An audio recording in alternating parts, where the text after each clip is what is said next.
Hi, everyone. Thanks for joining our first minute of figuring out Zoom technology and making sure you are all here. Okay, so I am Lisa Young here, and I want to welcome you to tonight's chat with Jeffrey Blair, owner of African American Children's Bookstore called EyeSeeMe, located in University City here in St. Louis, Missouri. We are so grateful to have him here tonight with us as part of the Lindenwood D.E.I Reading Challenge. And as I mentioned, I'm Lisa, but I want to tell you a little bit about my role. I am Access Services Director at for Library Services at Lindenwood University. And I am the D.E.I, one of the D.E.I employee fellows for the academic year. And I am Leah Rosenmiller. I am the Engagement and Outreach Librarian for Library Services, and I am the other DEI Employee Fellow for this academic year. Hi, everyone, and welcome. All right, so I have so many questions that I want to ask Jeffrey tonight, and I'm sure you will too. So we do have the chat feature turned on, and we will set aside time towards the end of our chat for you to ask questions for Jeffrey, but as they pop up in your mind, feel free to put them in the chat and just know that we will do our best to get to those when we can. But before we begin to ask Jeffrey questions tonight, we have one question for you all, the attendees. And the question is, and it's in the poll, you should have a poll up on your screen. How familiar are you with the bookstore EyeSeeMe? This might be your first time hearing about EyeSeeMe, or you have heard of it, but have not shopped there yet. Or you have been to EyeSeeMe and you've shopped online there. We would love to hear from you. Okay, great. All right. Okay, so it looks like most of you have answered. All right. So we have, I'm going to share our results here. 81% of you, this is your first time hearing about EyeSeeMe. Well, let me say that we are so glad that you're here. And I'm going to give you an introduction to their store so that you know how awesome their store is here. Okay, so opened in 2015, Jeffrey and Pamela Blair have made it their mission to make sure that all children see themselves in the literature that they read. Their efforts and impact have been locally and nationally recognized by St. Louis Magazine, St. Louis Public Radio, CBS, NBC, The Steve Harvey Show, and Publishers Weekly. EyeSeeMe's GoFundMe campaign in the early months of the COVID lockdown got the attention of Facebook's Chief Operating Officer, Sheryl Sandberg, who highlighted the store in an article she wrote for USA Today. It is an absolutely humbling honor to have Jeffrey with us tonight. So thank you for being here, Jeffrey. Thank you for having me. Yay! To start things off, could you share some of your background with us, whether it's personal, professional, whatever you would like us to know? Okay, so again, first, just thank you for allowing me this opportunity to speak with you and your organization and your group in Lindenwood, and also especially those who've never heard of EyeSeeMe. So that's really good that I can tell you a little bit about that. But for myself, first and foremost, myself and my wife never intended to be booksellers. Never intended to open up a bookstore. It was not in our plans. Growing up, that was not my dream or her dream. As events unfolded, which we can get to, you know, it just this kind of ended up being something that we saw as a necessity, actually, you know, in our community. But for myself, growing up, I was actually early on. I used to watch Perry Mason with my grandmother, and my dream was to be an attorney. And this is from, I don't know if you, I'm not sure of the age range of individuals in the group, but Perry Mason was a very popular television show attorney. He always won every case. So that was my dream, to do that. Along the way, this is while I was in high school, a teacher that I had a crush on, like secret crush on, noticed that I was really good in math and science. And she said, her name is Miss Newton. She said, you should go into engineering because you're really good in math and science. And so because I had a crush on her, that's what I did. That was like that. There was no way convincing me of anything else. So ended up being great advice, by the way.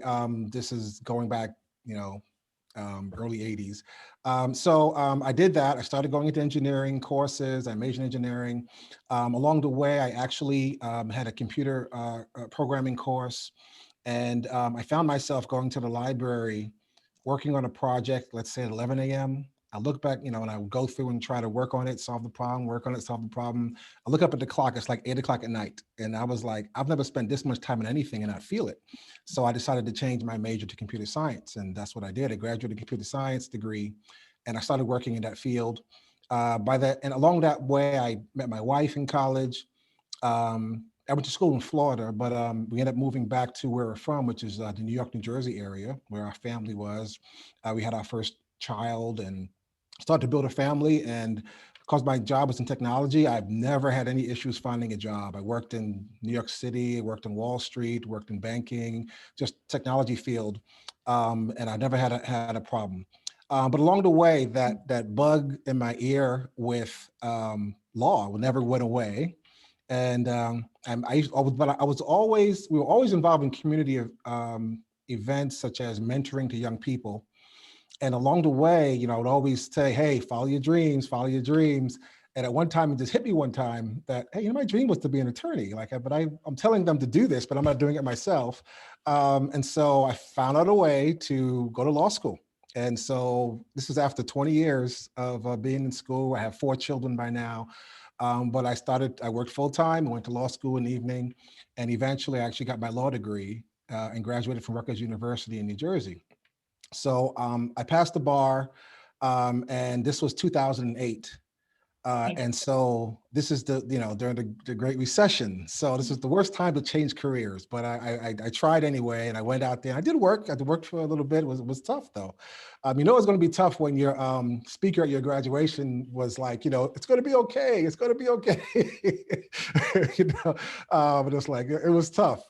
But along the way, I got an opportunity to work with the Social Security Administration, and that was the good news. But the bad news was that we would have to move. Well, I don't say bad news, but you know, I had to move to St. Louis, and I didn't know anything about St. Louis except it was the city that had that thing. That's all I knew. The city with that thing. And so I asked my wife, "Hey, what do you think? You feel like relocating? I mean, you know?" And we're like, "Yeah, let's give it a shot." And so that was 10 and a half years ago. That was in 2010. So we moved there to Kirkwood and enrolled our children. The only thing we were looking at was best schools, best schools, best schools, and Kirkwood is one of the best school districts.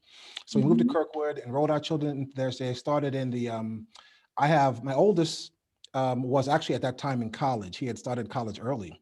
And then I have 2 girls who are twins, and then a son right behind them who's 1 year younger than the twins, but he got skipped. So they all were in the same grade. So it's like having triplets, really. So we enrolled them into the Kirkwood School District. At that time, they were going into the 6th grade. And that started that sort of, process of them just getting, all of us just getting situated with the St. Louis area. Along that process and that way, we had actually, for a portion of the education before we moved to Kirkwood, we were actually homeschooling our children. And one of the reasons we were homeschooling our children is because early on, we saw that, we always felt education was our responsibility. We would have, our dining table would be discussions about just so many things, like, that would, regardless of what was going on in school. But we saw that somehow in the school system, especially our son, just, I don't know, I just don't feel he was appreciated, for some of for where he was or for his gifts. And we tried to work with them quite a bit, but it just felt, again, as parents, our responsibility is to feed our children, protect our children, and a part of that also is protecting themselves, their self-esteem, and just the vision of how they see themselves. And we just could see it wasn't the same match, and so we started to homeschool. But at this stage, at 6th grade, we felt like, okay, we gave them a foundation about the identity, about who they are. In that process, that sort of was sort of the seeds of EyeSeeMe, because as we started to homeschool, we were like, we need to find materials for them, but it was so hard to find materials for them. And we just looked to try to find, if we found some information, it was always, maybe adult. We had to make it child friendly. And then not in every topic, not in every subject. So along the way, my wife actually wrote a couple books to try to fill that gap. And again, it was about just feeding our children what they needed. We created posters so they could have imagery and positive imagery about their heritage and contributions of African Americans to society and to this world. It was very hard to find, but we created and nurtured that environment around them so they could grow up and truly be educated about themselves and about, again, contributions that people that look like them have made to the world, which is so important, so vital. So when we got to Kirkwood, we were like, well, hey, let's let them go into the mainstream school system and see what happens, since they have that foundation now. And it was good. They were self-motivated about learning. They did exceptionally well. But there still were a lot of challenges along the way. The topics sometimes that they would have didn't quite fit with, are you guys with me? I feel like I'm frozen. Yeah, you're frozen, but we can still hear you fine, Jeffrey. Okay, all right. I'll keep going then. I guess it'll catch up. Okay. So let's see. So along the way, for instance, my daughter would come home upset. It's like, wow. Uh-oh, Jeffrey, now we lost you.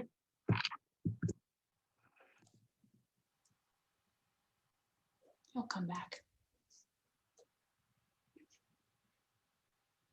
Let's see. There's this white savior that comes and helps them. Oh, wow. You It came said back. Zoom webinar not responding. Let me see. Okay. You did come back. Are you still there? Yes, you went mute for maybe 15 seconds and now you're back. I'm back. Okay. The sound is back? The sound is back. Okay. All right. We'll roll with it. Okay, we'll roll with it. Absolutely. Oh,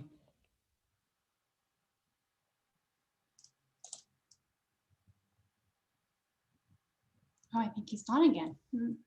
Oh, we lost you again, Jeffrey.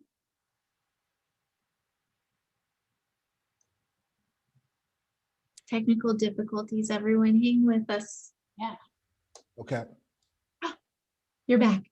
I'm back. Yes. Should I leave and come back, you think? Should I go all the way out and come right back in? Let's see. Well, you could try. I feel like it doesn't hurt to try. Yeah. We'll let attendees go get a drink or a snack. All right, let me try a second. Let me get out and come back in. Okay. Hang with us, everyone. So for everyone listening, I do want to say that what's fun and is also a technical glitch, hello technology, is that in our attendees, we can see that there are a lot of you here, and I want to say thank you all for being here. But the technical glitch is that they all have the name of Lisa Young. So I just want to say thank you all those Lisa Young clones that are out there that have decided to join us. I don't know why it all says Lisa Young, but that makes things strange and fun. So yep, I'm gonna chat with each of the Lisa Young clones individually and ask them their name, because it'll help us later when we give away our gift card. So okay. When I chat with you, if you could just throw your name in the chat to me, that'd be super helpful. So. That is a great method. Yes, so at the end of our time with Jeffrey, we are going to be giving away a $25 gift card to EyeSeeMe, and it's an e-gift card. So it's super easy for us to email you tomorrow, the gift card.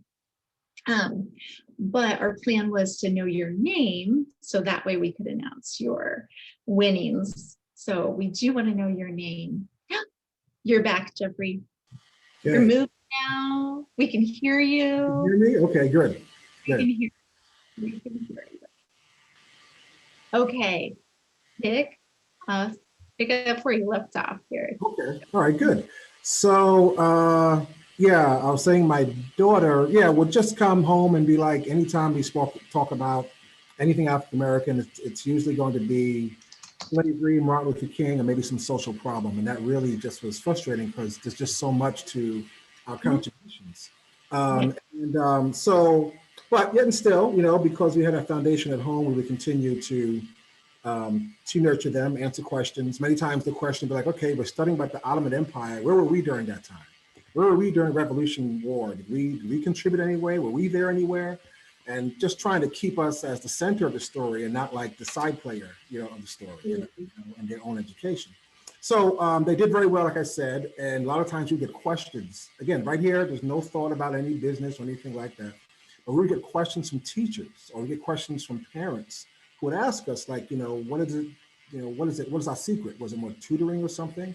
And we're like, no, it was a matter of just having our children see themselves, in the story, in history, see themselves in the material, and then they become self-motivated about learning. Thus came EyeSeeMe, was side of the word EyeSeeMe in the literature that I read and that I'm exposed to. So that kind of started the process of us thinking, maybe we need to create something that can be a resource for parents and for teachers and for schools and ultimately to children that Yes. would allow all children to see themselves, again, in the literature that they read and the stories that they're exposed to. And I just think it's just so important. Yes. Absolutely, absolutely.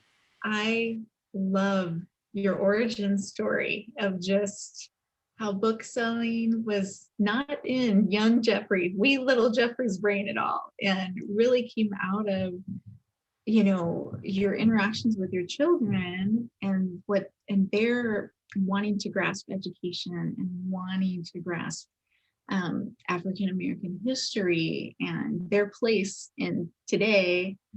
know, it's just really inspiring to me. So I want to keep us going here with to hear more from you.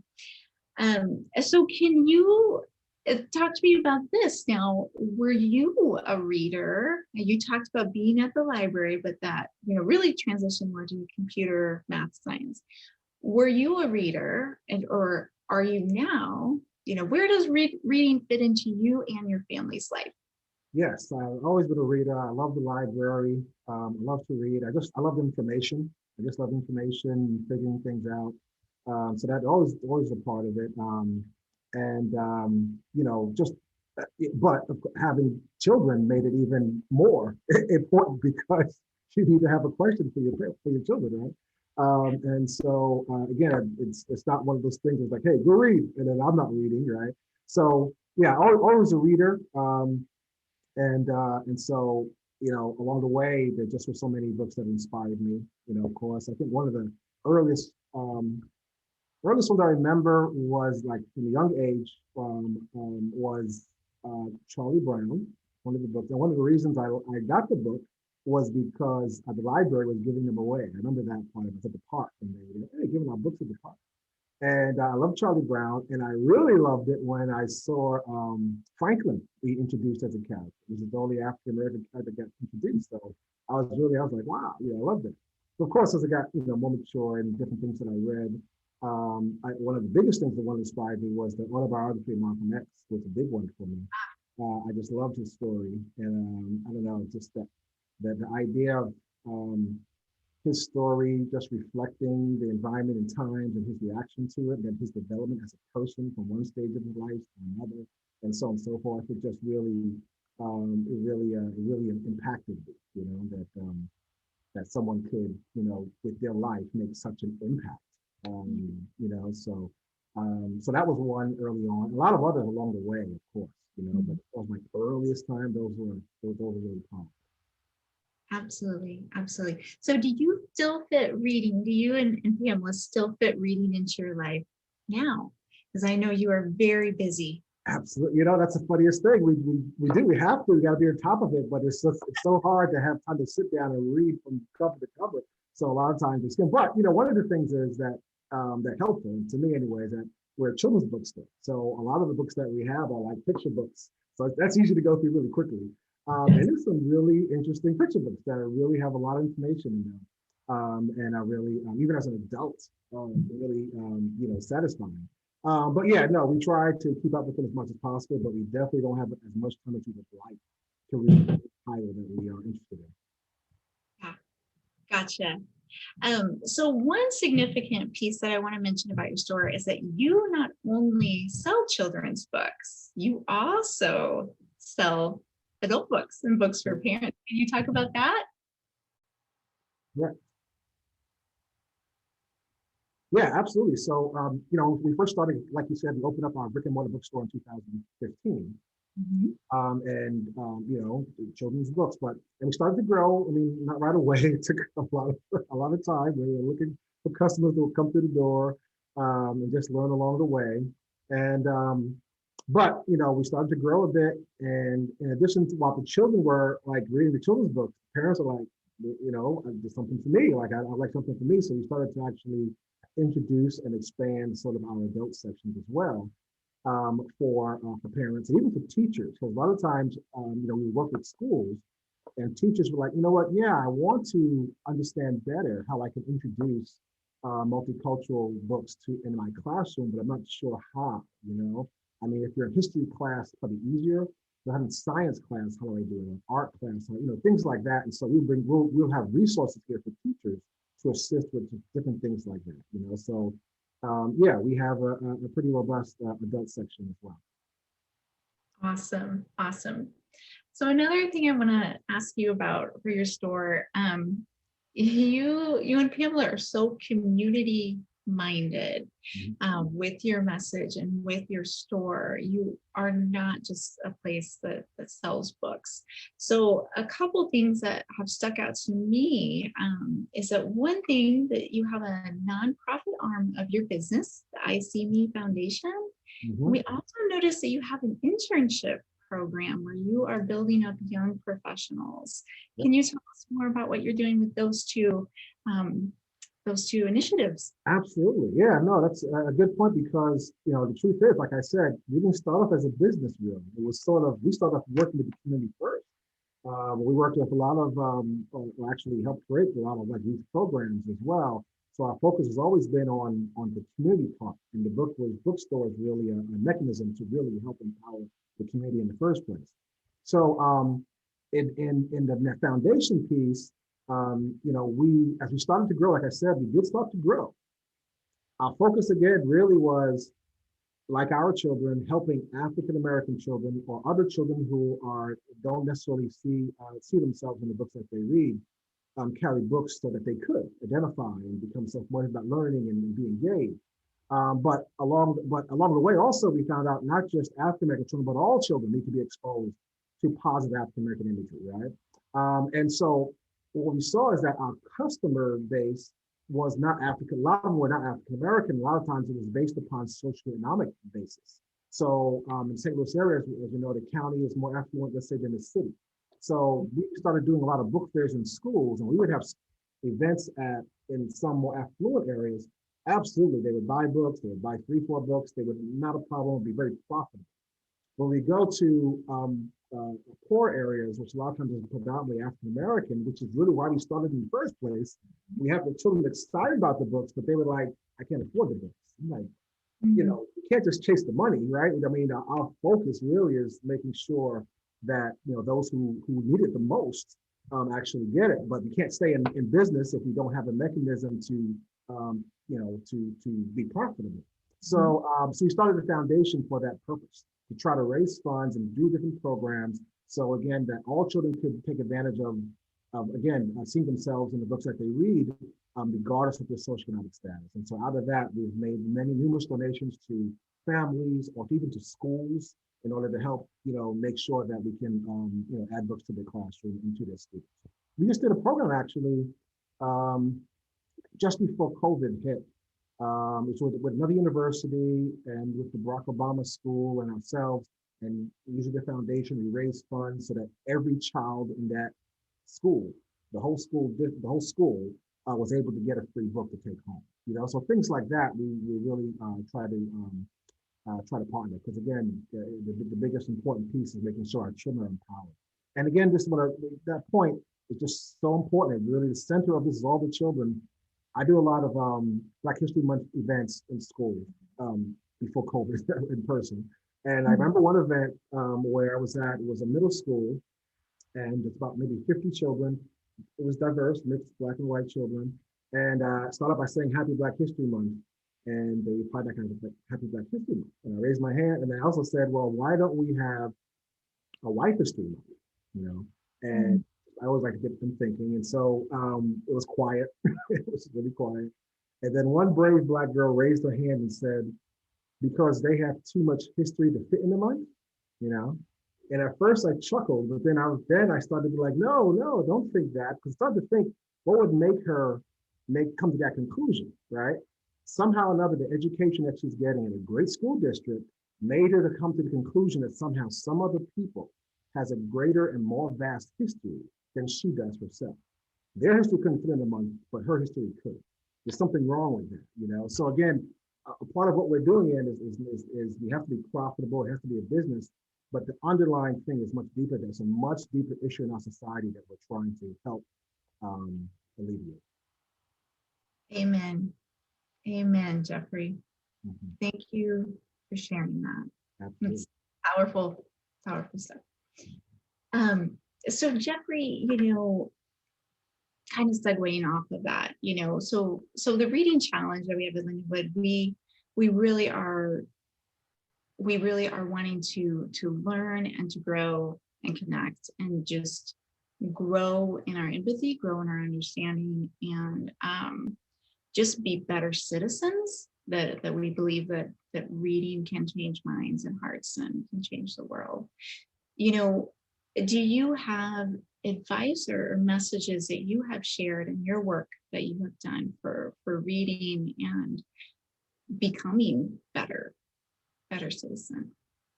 Yeah, last year, after the unfortunate murder of George Floyd, there was a real surge in interest in books about race and racism, which is great, phenomenal. And from a business perspective, that helped us during the COVID piece, which we're still going, but through that piece.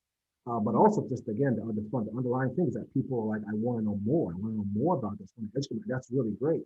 And so I can just tell you some of the biggest one of the biggest sellers is like How to Be an Anti-Racist, one of the big ones. Caste is a big one.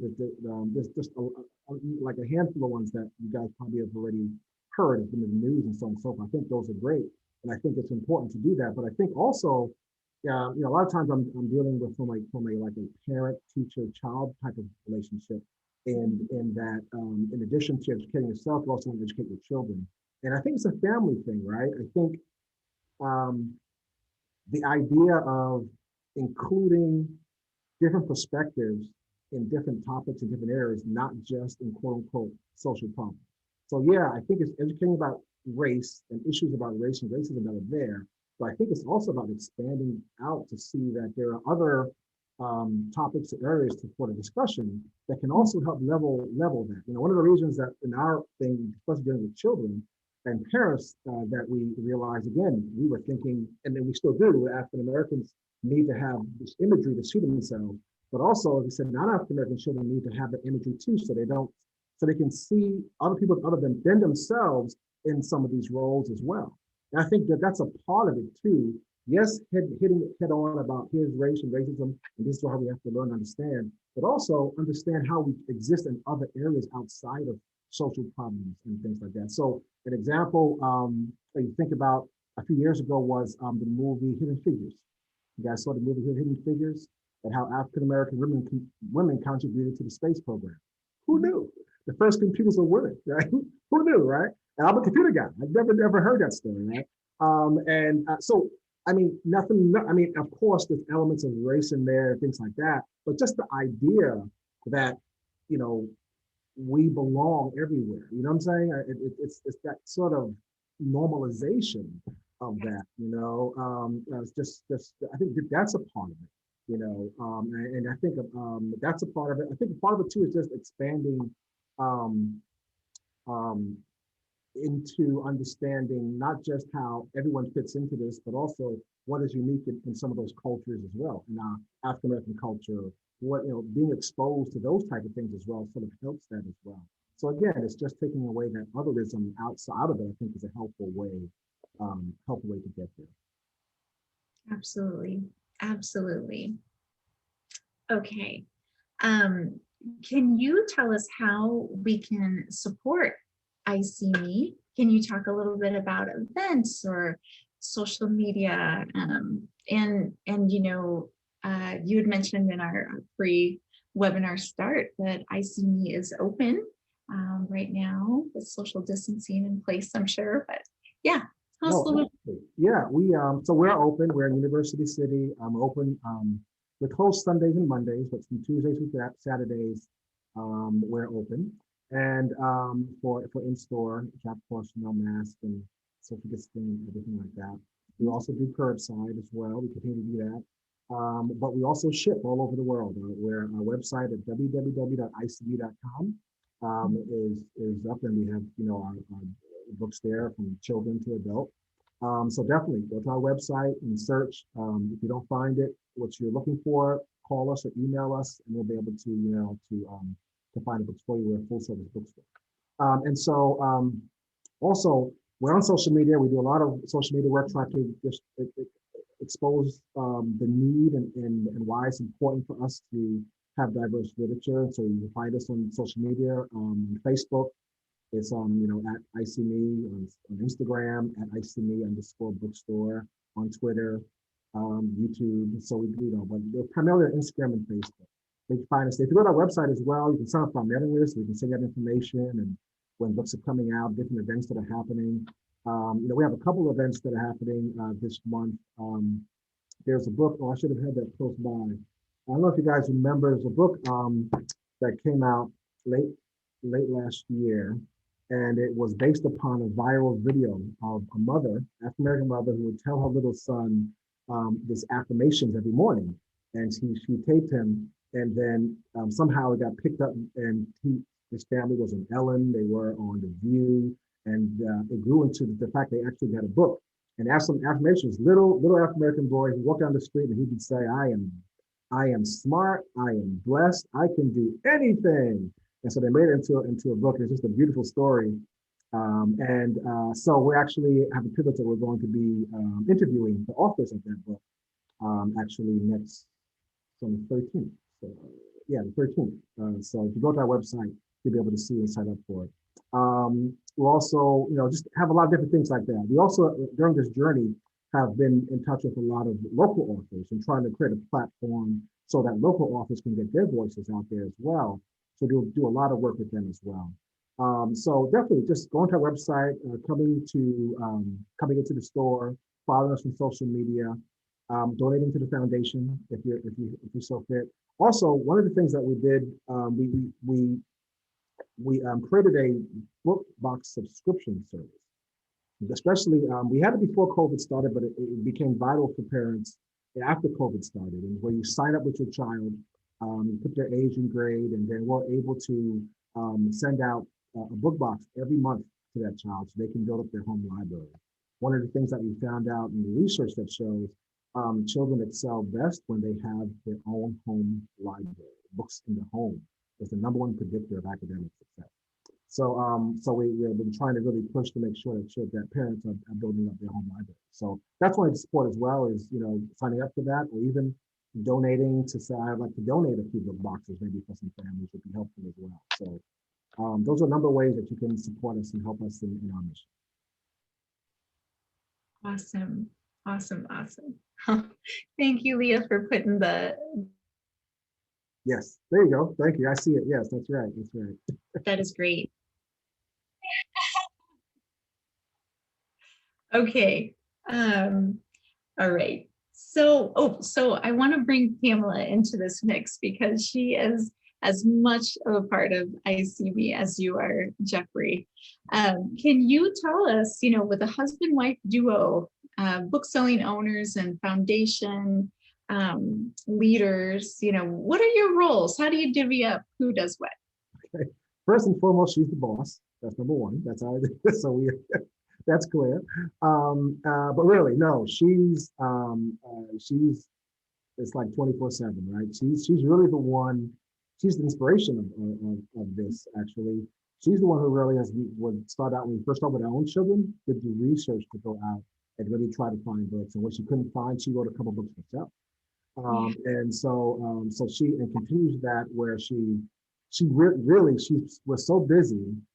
Thank goodness, not complaining. Was so busy continually finding books that people ask me for. So again, they have a teacher who said, "Hey, I would like to find books in this topic, books that would be good for this situation." So she's the one who's going out curating our selections here, as well as different book lists and book bundles that maybe offered. This does a lot of that. So I do a lot of this actually, going out and doing a lot of the presentation, the promotions, and social media, and some of the operations as well. We had to sort of change our dynamics here in the store, where primarily before COVID we were 90% in person, or maybe even going out and doing book fairs. Now it's sort of switched in that we're primarily online. We're still in person. We opened up late last year again, but primarily we've been online, and so we've had to kind of hire people and actually to do it's like a fulfillment center where we have orders that come in and UPS comes in and we have magically orders, we have a shipping area, whatever, so all of that allowed us to hire people. And so I think it's one of those things, supporting Black businesses, right, is really a big benefit and a win-win, for the community. Absolutely. So as far as Pamela and researching and getting the books, would you say that she selects more of the books, or does she get a fair amount of people saying, "Hey, you should have this book," publishers reaching out to you saying, "You should carry this book," or vendors? Okay, so not as much as should, and that's something that we've been really pushing and fighting for, right? Really, it has been, so we would get, we're signed up with all the distributors, all the publishers, and they would send out their list and so on and so forth. But primarily many of the books are not the books that we would carry. They're great books, but our focus really is, African American or multicultural, things like that. And so we have to go looking, it's just the way the industry is. It's gotten better.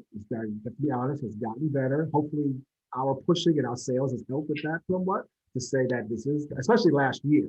After last year, I think a lot of it's just very clear that African American books can be very profitable from a business perspective as well. So, no,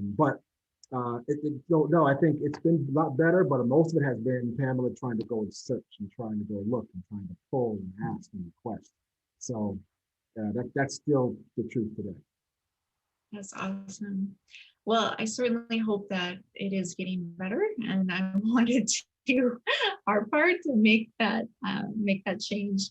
But I will say she wants to go back and write more books, but she doesn't have time yet. But she wants to write more books.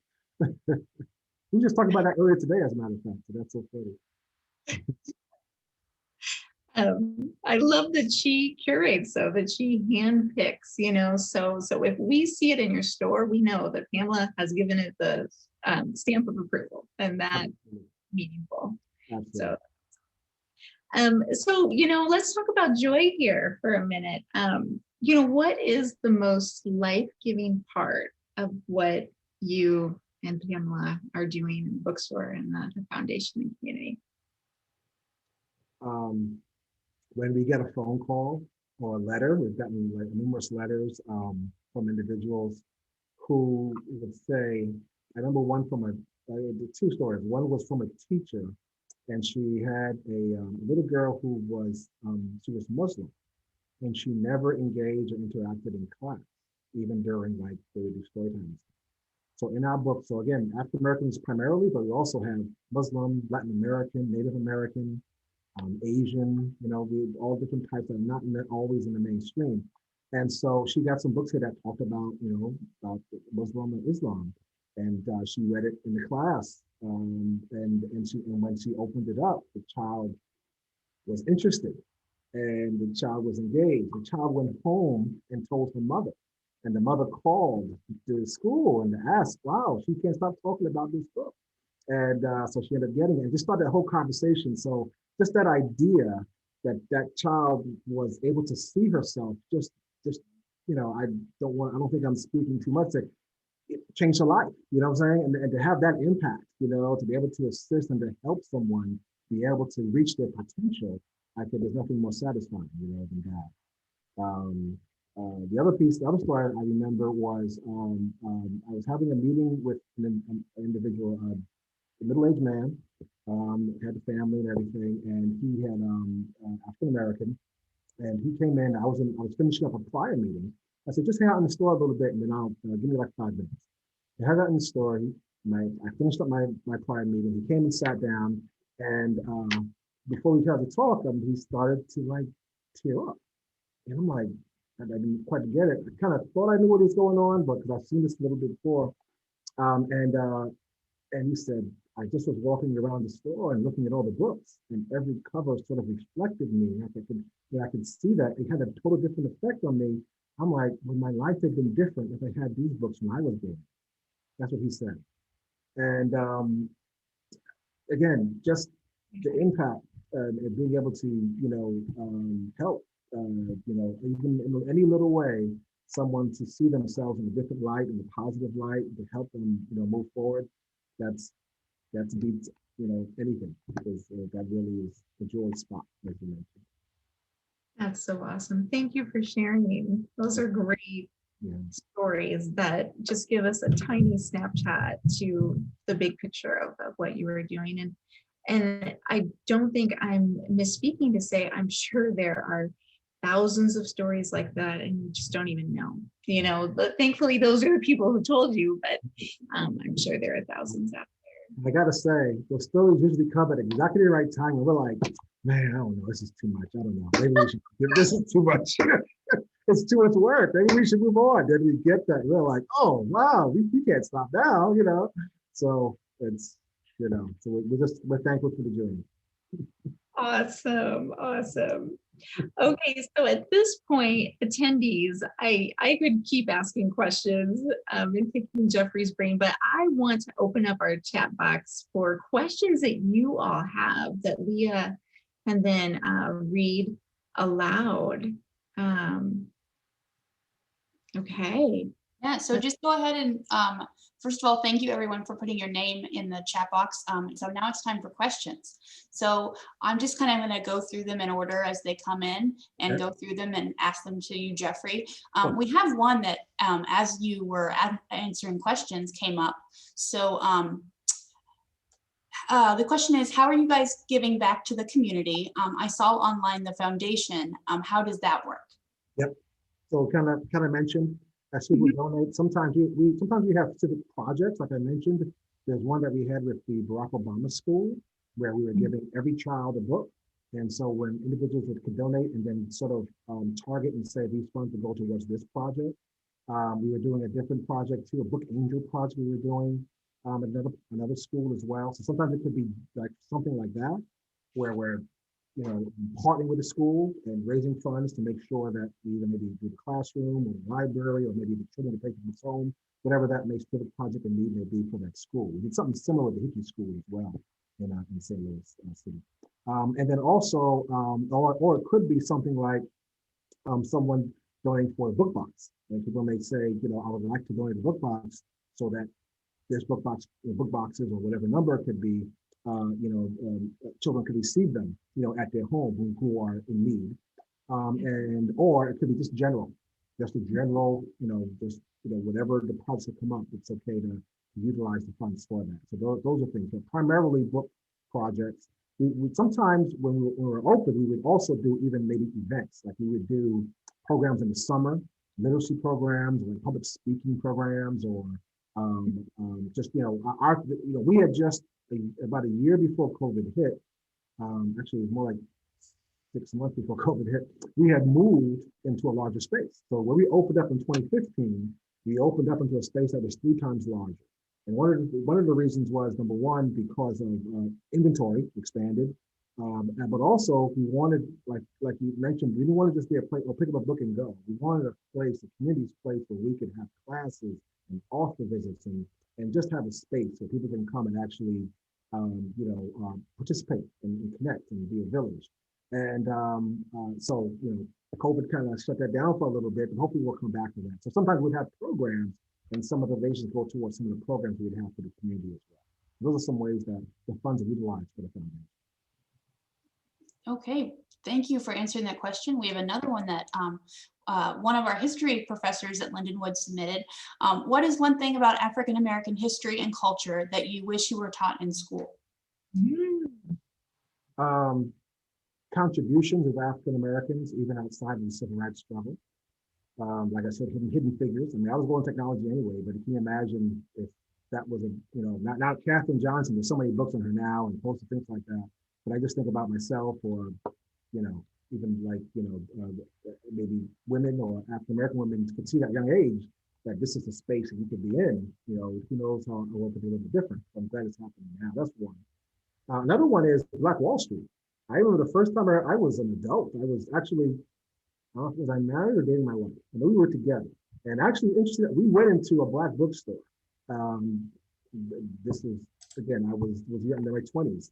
And I was finished school, and I saw a book about Black Wall Street, Tulsa, Oklahoma, and how the affluence of African Americans in that town, and where they had banks and airports and all these various things. When I first got the book, when I saw it, it piqued my interest. But I'm like, is this a novel or is it fiction? I just couldn't wrap my head around it because I'm like, if it's true, how come I never heard this before? I think it's coming out more in pop culture now. I've seen it in some movies referencing to it. So that's really good. Actually, there's a new children's book coming out about Tulsa, Oklahoma, and Black Wall Street. It's actually out, I think, coming out in February. But anyway, so that was a couple things like that, like just contributions of African Americans. I think would have been real helpful when I was growing up. Great, great answer. Okay, we have another question. I would love to hear your perspective on what your kids think about how something that got started out of your love for them has become such a large and important and increasingly well-known thing. Yeah, I guess I hope they're proud of it. And I think, they've heard us talk about this over and over again. Sometimes like, okay, Dad, yeah. But I think, they actually help work. I mean, right now, my oldest is in medical school. And then the twin girls, the son right behind, they're all in the same grade. They're all at Washington University, finishing up in their junior, senior year. This has all been crazy over this past year. But they're finishing up there. So along the way, they've helped. Our youngest son is into music, and so he actually created our theme song for EyeSeeMe way back. And we have the girls who like some of the tutoring that we do. They do some of the tutoring here and they help out at the bookstore. So they're fully vested. They're the inspiration, but they also have been a part of the hands that helped build us as well. So I love that they are, incorporated, and they're participating, in helping things along. Absolutely, yes. It's important for that. And when we first started EyeSeeMe, we had a couple of ways you could go. We could have just been totally nonprofit, like just a total nonprofit thing. Like there's some that do something similar, but it was just important for us. Sometimes we couldn't even articulate why it was so important for us to have a Black-owned business, to start something, to see a problem and create a solution that could be self-sustaining in a business model. We just think that's just so important for any community to, in order to be stable and to offer as a benefit to itself and to even others outside the community. So just thought it was so important to have our children be a part of that process, hoping that they can see and get that lesson as well. Absolutely. Okay. Okay. So Leah, the questions in Q&A, there are a couple others there. I'll pull that up. Okay, yeah, here's another question. Is there a network of similar bookstores that you are able to be in community with and communicate for support and programming on a nationwide level? Great question. And, interesting enough, when I was growing up, um, there were a lot more Black bookstores. And like, like it was one of the things, not so, you guys probably familiar with the Green Book, how back in during segregation, you'd have the Green Book that can say, hey, you go to this place, when you go traveling this state, go to that place, or don't go this way, that type of thing. It wasn't that like that. I'm not that old, it wasn't like that. But when I would go to travel to a city, the Black bookstore was the first place I would go. Because when I would go there, I'd be able to kind of see what's happening, what's going around, connect with other African Americans in the community. That was one of the things. Over time, just like all the other independent bookstores, because of the big box bookstores and just other reasons, they just declined. And so now, with this resurgence of independent bookstores, generally speaking, that's been taking place, and rightfully so. And then, especially after last year, after the surge on books on race and racism, there has been a national consensus with Black bookstores popping up, as well as coming together and networking so that we can demand more titles that reflect us, and even demand that we participate when top line authors are going around that come see us, and let us be the ones to promote you in this city, as opposed to going to some larger big box store or something like that. So yeah, that's a great question, and that's something that actually just started to come together now, especially after last year. Excellent, excellent. Okay, let's keep going through the questions.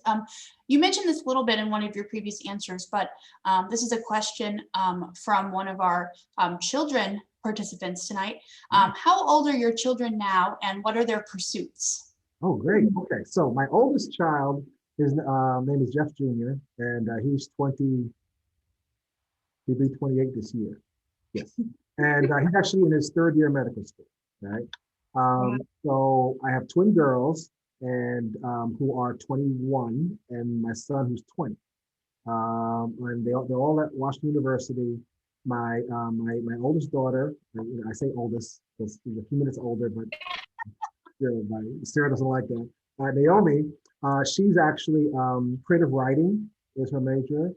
And she also got the acting bug. So she started doing some acting as well. So let's see where that goes, but she really has acting bug. But anyway, creative writing is her thing in English. And then her twin, Sarah, is doing anthropology and pre-med. So she wants to go to medical school and follow her brother's footsteps. And my youngest one, actually, he was going engineering. He was trying to follow what I was doing, but I don't think he liked it as much. So he just changed his major to go into economics and business. And so that's what he's doing for his career pursuit, but his passion is music, is music. So he's been creating music and producing music. Again, like I said, like when he was like 10, he made our theme song back then, EyeSeeMe. So that's really his passion. So we'll see where that goes. But I hope him go out. But we want him to get a degree, and then he can look at the music part of it. But his passion really is music. That's amazing. Now, I'm sorry, go ahead. No, I was just laughing. Well, Jeffrey, I was going to say, did they ever, push books into your arms and say, okay, Dad, you got to read this? Did they do that to you? They do sometimes. They have when they come across something, especially Naomi. She would see something and say, well, I think you'd like this. And so then she would share it with us. Yeah, absolutely. Okay. We have one more question that just came in. Yeah. Oh, we have a couple. Yeah. So this one is, how can can anyone donate to the foundation? Yeah, absolutely. Yeah, on our website, there's a little link for donation. You can donate. Yeah, absolutely. Okay. We'll see if we can find it. Get that. Yeah. Yep. I can put that in the chat for everybody. And then this is the last question that came in. I know that you have a website, but do you plan on expanding your physical store outside of Missouri for other children across the country? Great question. Yeah, so that was actually, as we started to grow and started to see and started to get attention outside of Missouri, we were looking to do that. We still are, but we started to slow down a little bit. We got some advice from some consultants on really trying to hone in on perfecting kind of what we're doing, so before we try to duplicate it elsewhere. So right now we're staying put, especially with COVID for right now, we're staying put as where we are. But we do plan, sort of our 5-year plan, let's say, is to expand out to other areas as well. So that not just the online presence, but also be able to have space there, people can actually come and participate. So on the horizons.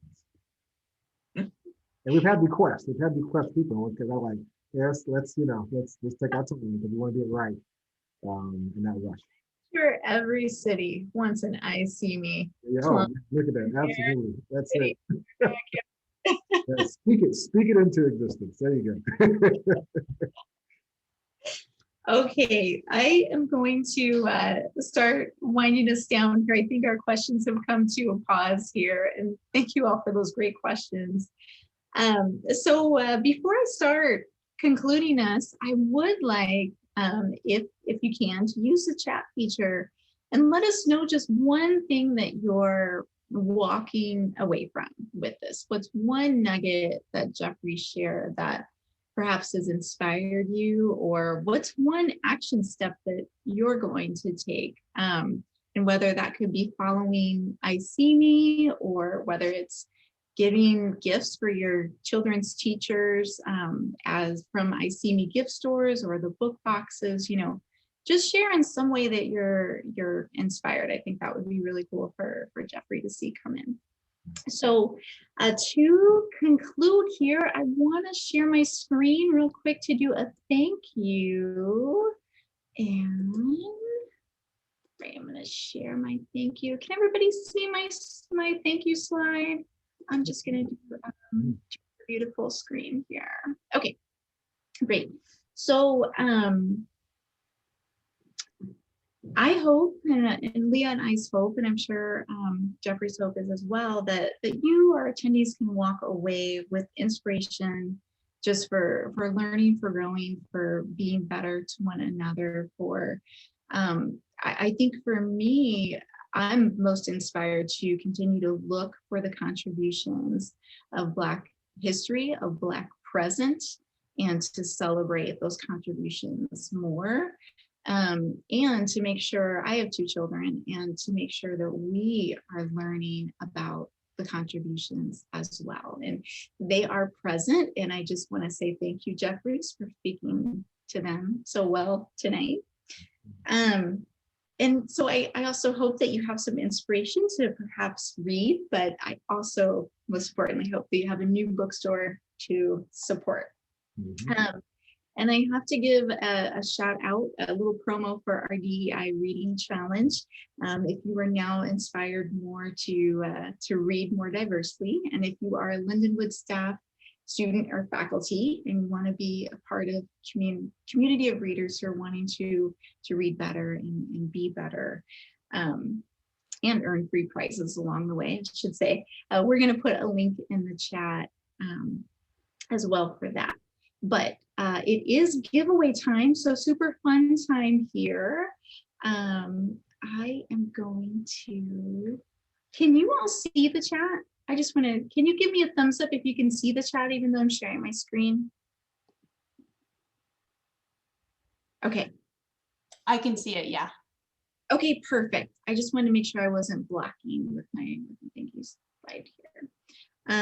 Okay, so it is giveaway time. So Leah is going to announce the winner of our $25 gift card. It's an e-gift card. Jeffrey, when you went off to come back in, we were letting our attendees know that we had a gift card, an e-gift card for them that we'll email them tomorrow. So Leah, who is the winner? It is Kendall Paulus. So congratulations. Very good. Awesome. And so I have to give a shout out. Kendall is the head volleyball coach at SIUE. I'm so happy that she is tuning in, but Jeffrey, I know that your intern, your social media intern, is Yeah. also a cougar, That's which is right. awesome. That's Cougar it. love. Okay. All right, so we do have another opportunity to win another EyeSeeMe gift card at our next event. So I'm just going to give you a little promo about that. We have our second event for our DEI reading challenge that we want to be sure to invite you all to. It's going to be later this month, Thursday, February 25th at 2 p.m. And we're going to host a conversation with director and filmmaker named Harleen Singh. And her film is a documentary, Drawn Together: Comics, Diversity, and Stereotypes. So we'll share a registration link for this event in the chat, as well as a link to Harleen's documentary. However, the documentary link is only accessible for Lindenwood staff. So sorry, Cougars, you won't be able to access that, but Lions, our Lindenwood Lions will be. And now a three-part thank you is in order. First, we want to thank our Lindenwood Learning Academy for sponsoring this event and offering the support to make this event happen.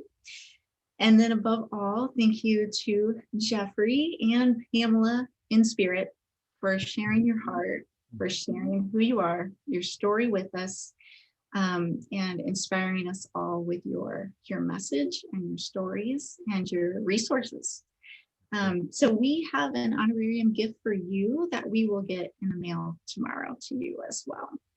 And finally, thank you to our attendees for joining us tonight and asking great questions. Yeah, in your registration email, you'll receive a recording of this event. And we hope to see you all again on the 25th with Harleen Singh. Okay, so thank you all. I'm going to go ahead and close us out here. All right. Have a good night, Great. everyone. Thank you so much. Absolutely. Take care. Thank you, Thank everyone. you. Bye.